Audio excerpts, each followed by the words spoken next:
Good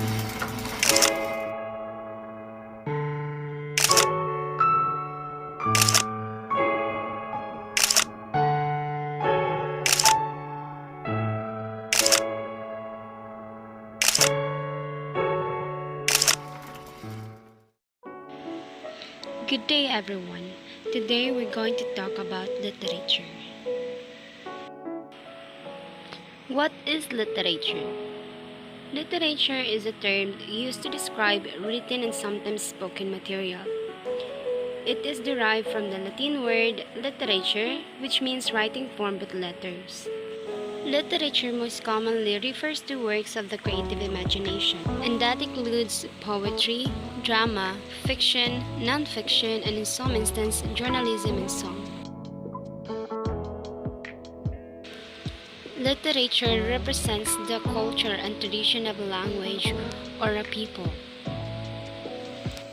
The concept is difficult to precisely define, though many have tried. It's clear that the accepted definition of literature is constantly changing and evolving.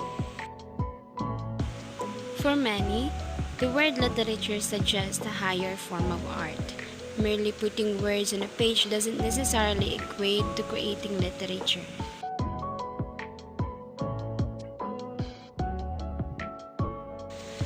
In this way, literature is more than just a historical or cultural artifact. It can serve as an introduction to a new world of experience. Purpose of literature.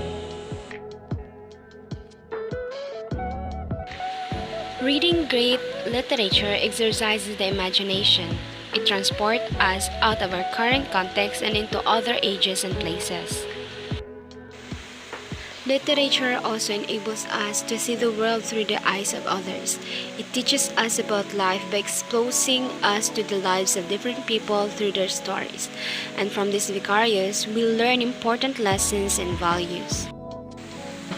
Great works of literature have played a fundamental role in shaping society and teaches us humanity to be more sensitive and empathetic towards others. And lastly, literature helps us to know ourselves. In short, to understand men. Its pages we learn about our creative and moral faculties, our conscience, and most importantly, our soul.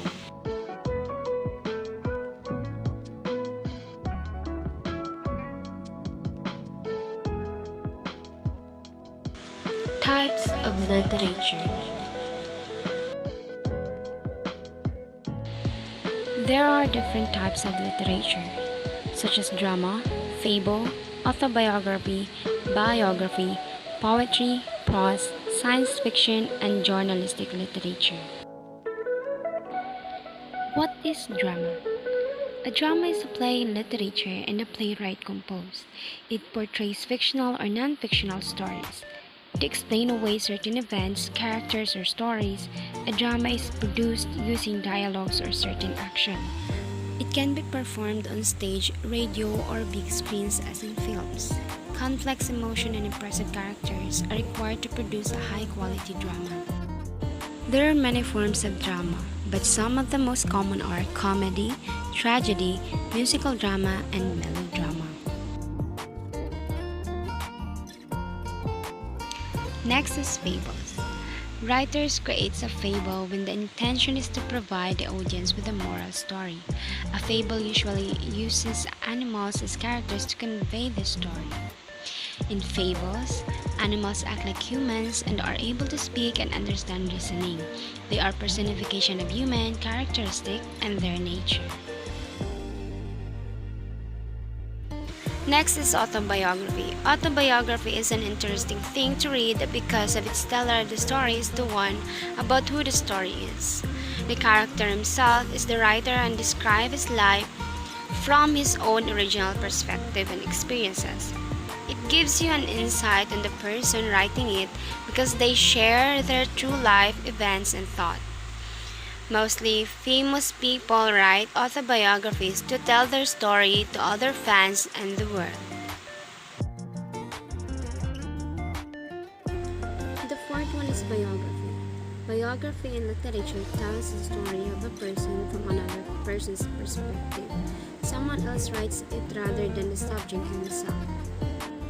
The professional essay writer could be somebody close to the person or somebody who had studied about the person. Biography is different from resume because it enlightens the audience with different aspects of a person's life. And now we have poetry. It is a composition of rhythm, sound, and lyrics. The definition of poetry by one of the greatest poets in the history, William Wordsworth, is, "It is the spontaneous overflow of powerful feeling." The poet composes poetry in sort of a song to develop emotions and imagination in the listener's heart and minds. The poet also believed that poetry is aesthetic. The poet chooses words carefully so that the listener can relate themselves to it. There are four main types of poetry, which are haiku, free verse, sonnets, and acrostic poems.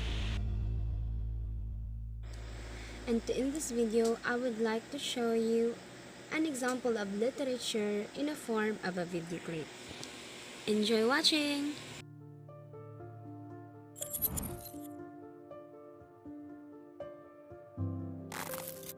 Once upon a time, there was a young, athletic boy, hungry for success, for whom winning was everything. And success was measured just by winning. One day, the boy was preparing himself for a running competition in his small village, himself and two other young boys to compete. A large crowd had gathered to witness the sporting spectacle, and a wise old man, upon hearing of the little boy, had traveled far to bear witness also. The race commenced, looking like a level heat at the finishing line. But sure enough, the boy dug deep and called on his determination, strength, and power. He took the winning line and was first. The crowd was ecstatic and cheered and waved at the boy. The wise man remained still and calm, expressing no sentiment. The little boy, however, felt proud and important.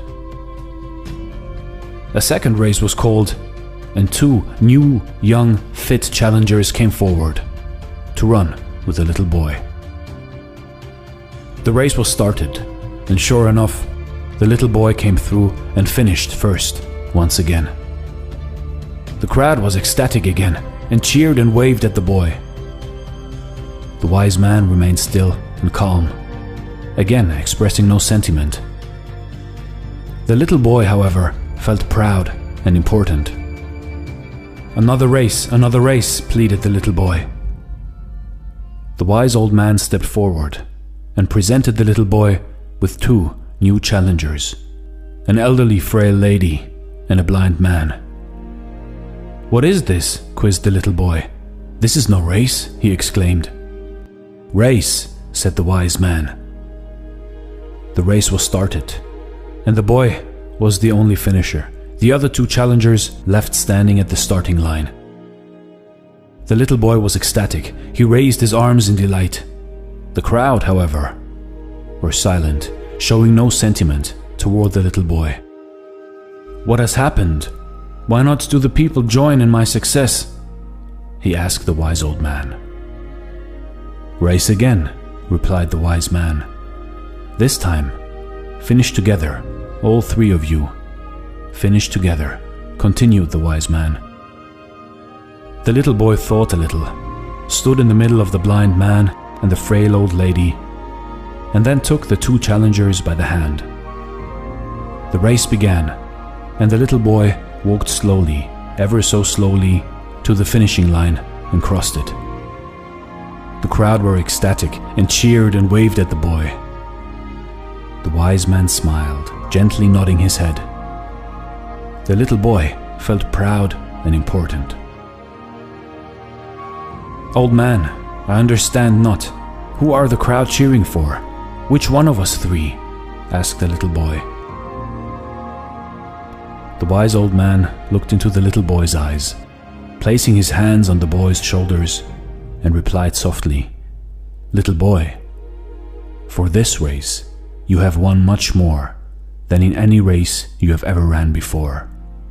And for this race, the crowd cheer not for any winner. You see, in life, in your life, what are you running for? Are you hungry for success? Is winning the only measurement for you in your life? Who are you running against? And if you always win against everybody, then soon the people will stop cheering for you.